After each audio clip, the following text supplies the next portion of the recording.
December and Christmas is coming and people are starting to decorate, I thought I would share with you something that I've done. So everybody has barbecue sticks, you know, the little wood sticks for the barbecue. I had a bunch of decorations, but they weren't big enough. And so I took a barbecue stick and I tied a bunch of balls on. So then you just stick it in your tree and it gives it a little more presence, a little makes it look a little fuller.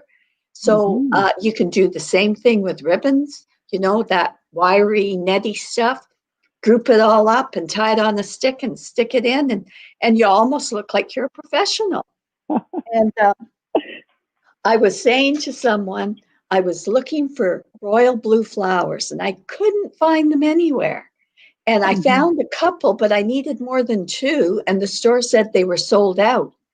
And one of my young friends got this idea and she went and bought white poinsettias and sprayed them royal blue for me.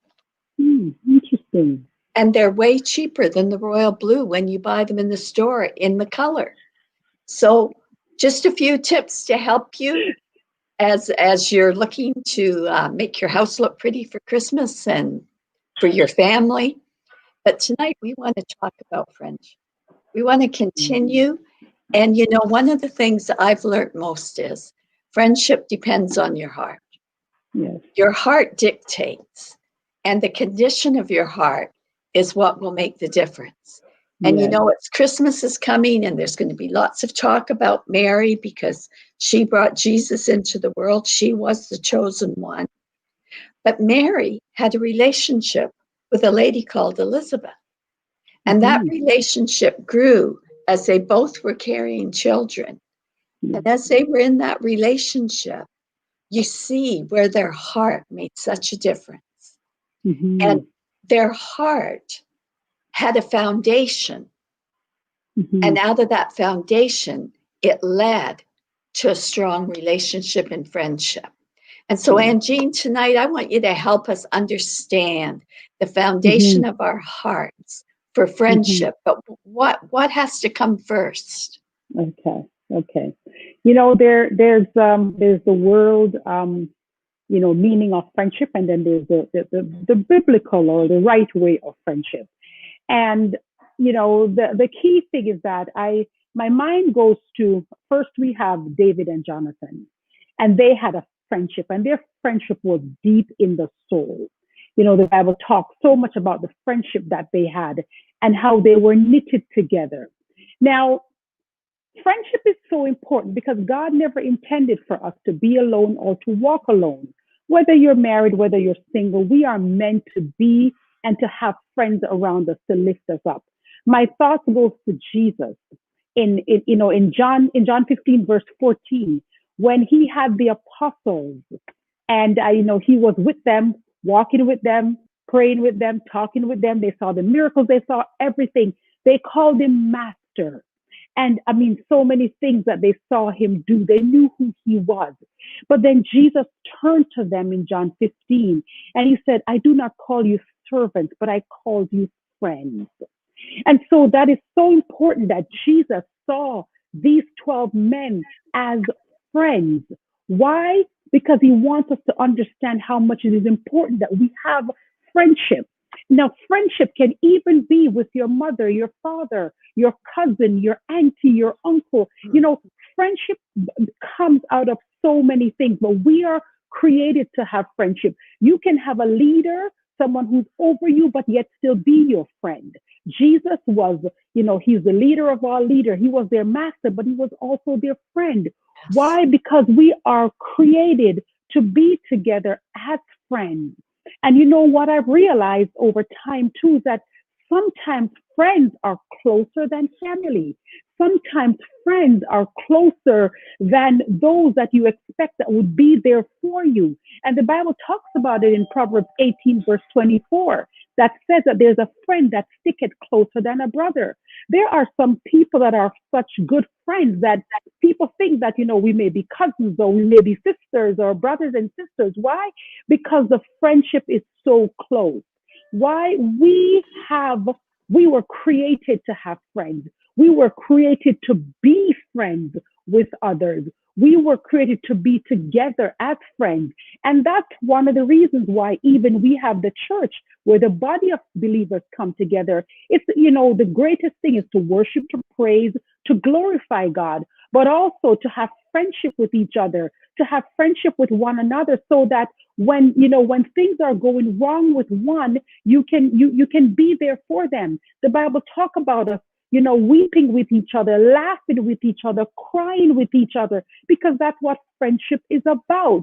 We were meant to love and care for one another. It's not necessarily what I can get. And this is where, we understand friendship, because true friendship comes out of love. God is love. And when we have the love of God in us, it is only natural that we're going to have love for others, because God's love spills over into our lives. And you can't have God's love and not have friends. Because when you experience God's love, you want to share it with each other, and you want to have that love one with another. And so it is so important that we understand that in all the friendship that we have, it's so important that that friendship comes from the love that is in us, which is the love of God who lives in us. And from there, we can make great decisions. We can have great friends. We will know how to treat friends, because God's love is the foundation on which we build our friendship. It is. And it gives us a pure friendship, because when we have God's love, we understand forgiveness in a new way, and in a better way. And we can receive forgiveness, we can give forgiveness. And in a lot of friendships, some of the problems that come up is because they can't let go of things. They can't forgive things. But when we have God's love as the foundation of our heart, then we can forgive, because we're all human and nobody's going to be perfect. And especially right now, we're living in a day where there's one group of people think you should do one thing, another group think you should do something else. And, it's hard to do things that everybody's going to be happy. And so we need to be able to extend to each other, and understand that, everyone is doing the best they can. They're making the best decisions they can. And if we can do it in a challenging time, how much easier in a time when it isn't challenging. And there's so many examples throughout God's word of those that were friends. And Jesus was our greatest example, as Anjean said. He was a friend to all. It says he was a friend of sinners. He didn't categorize people and say, I'll be your friend, but I won't be your friend. I don't like you, so I'm not going to spend time or have anything to do with you.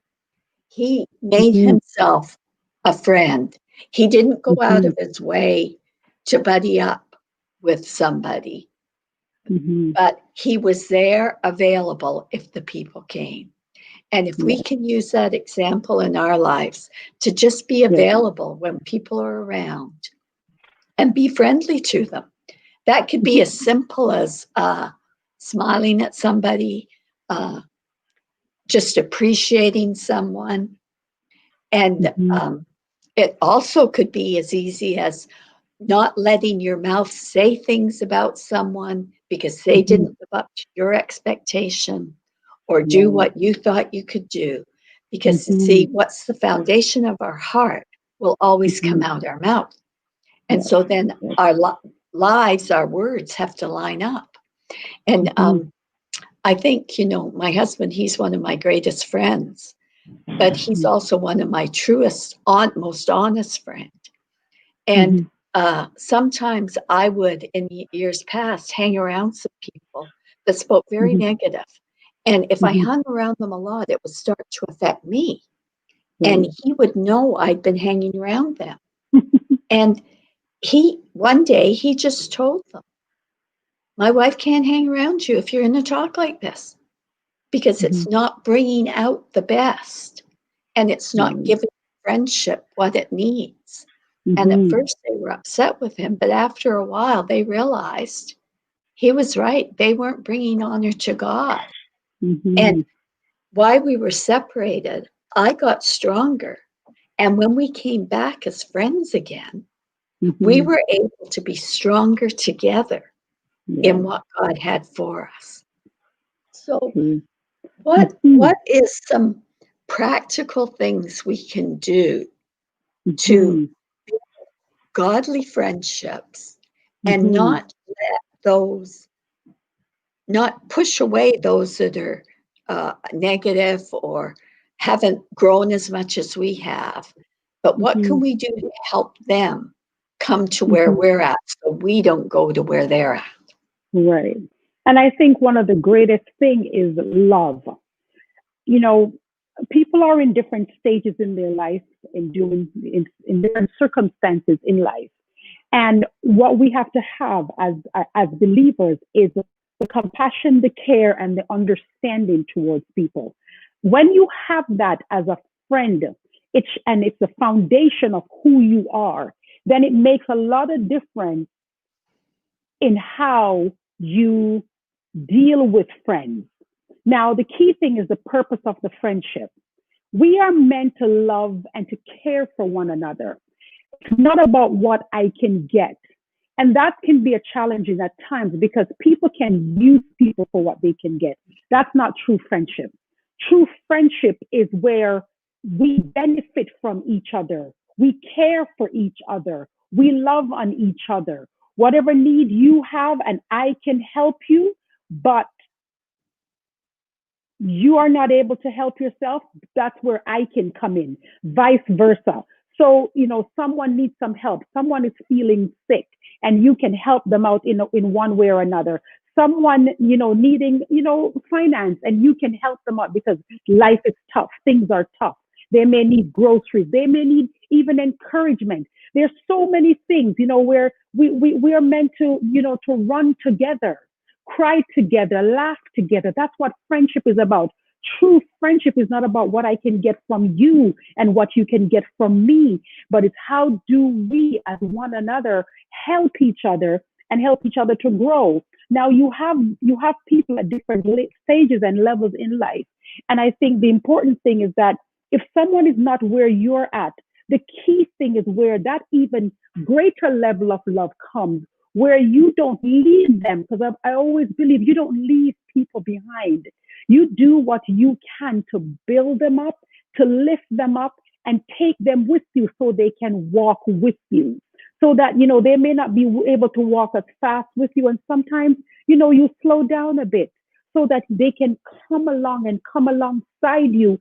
And through encouragement, we need to be able to encourage people with the right words, not put them down. Have a heart of compassion, love, just speaking words of life into people. That makes so much difference. Like so many people you come across and they said, what you said to me that has done so much to me, that has really helped me, that has strengthened me. And so wherever people are in life, we as believers who are mature should be able to help others, to lift them up, to build them up, to help them even if they need to grow, to help them to grow. And that we don't just, be there for ourselves. We are meant to be there for each other. And so it's so important that, we understand the depth of friendship and how God sees us, and how God sees us is how we need to see others. Mhm. God sees through the eyes of love. And in spite of what we have done, God still gave us his son because he loves us. He loved us in spite of what we've done. So we, on the other hand, have to do the same with Christ in us. We are going to love in spite of what others do. And there are times when people have done things that are spiteful, but do we use that to judge them for the rest of their life? No. What we do is by the grace of God, we learn how to deal with those people so that, they don't remain where they are in bitterness, but by the grace of God, we can still turn around and help them. A lot of people, they're surprised after all that you've done, after all that I've said, you still turn around and you love on me. Yes. That's what God is looking for. Yes, God's love opens doors that nothing else does. And sometimes, as you said, that's through practical Hmm. things.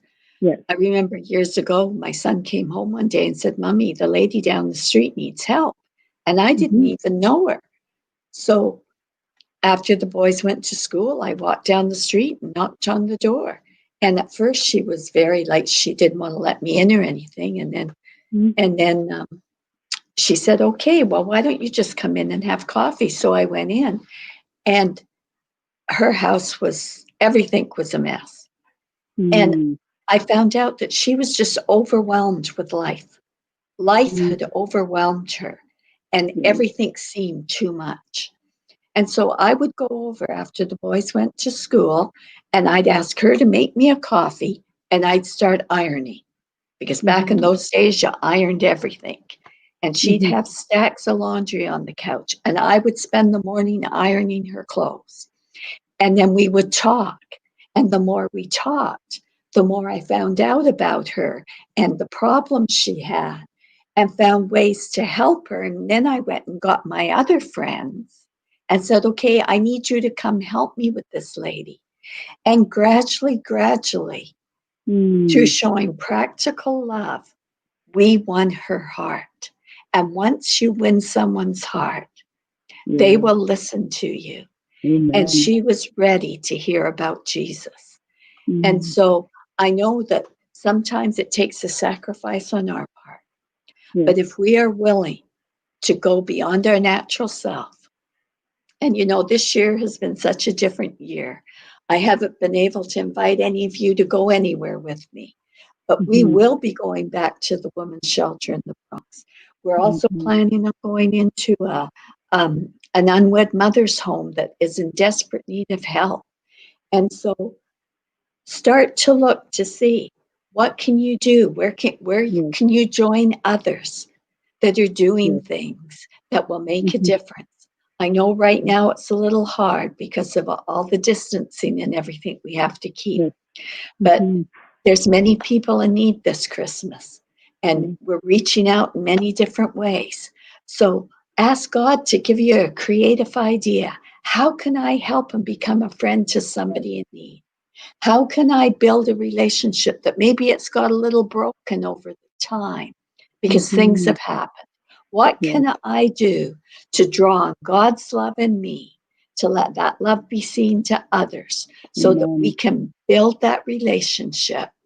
And Hmm. that's not to say that everybody you've had been friends with or going to be friends with are going to be your bosom buddies. There Right. will be different levels of relationship, just like Jesus had different levels of relationship. But we Hmm. can be a friend to all Yes. and show God's love to each and every one. Yes. So thanks for watching tonight. We'll see you again next week as we continue on this journey of friendship. God bless you.